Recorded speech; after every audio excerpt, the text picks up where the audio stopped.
I was really excited about the band taking time off. We kind of came to a point where we were like, hey, what's it like to have time off without losing a band member? Let's try it.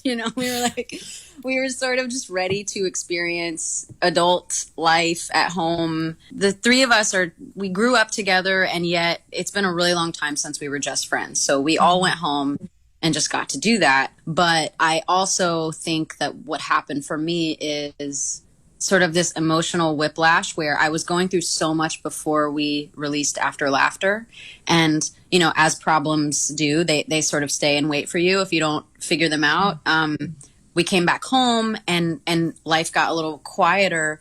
And so all these things were creeping up in me, and I just needed help. And so I started doing more intensive therapy and a lot of therapy. And kind of by just on a suggestion from one of the people that I spoke to, they were like, you just should be writing again. Like it helps you to see what you're going through. I have a tendency to really deny things that I'm feeling, and writing helps me. So it just happened. And I remember kind of everyone was sort of just like, what's the why?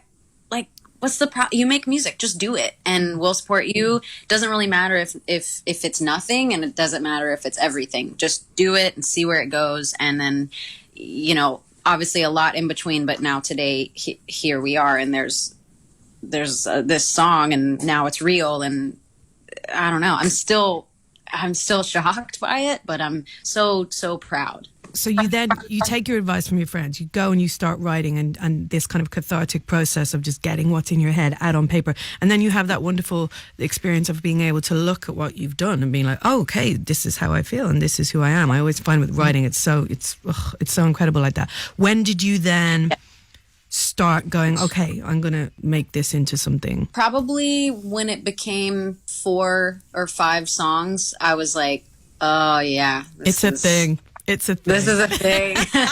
And actually, on Taylor's advice, he was sort of like, I know you, and I know that you're going to want to create things around it, whether that's visual or some sort of conversation. He's like, you should have support. You should do it for real. You should tell our manager.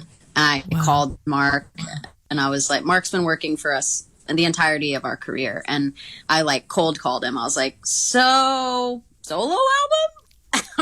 What do you think? And he was like, I swear to God, he really didn't believe me. I think he thought I was joking for a full 5 minutes, but I couldn't deny it was becoming a thing. I had really, really amazing, I was collaborating with Joey, our touring bass player, okay.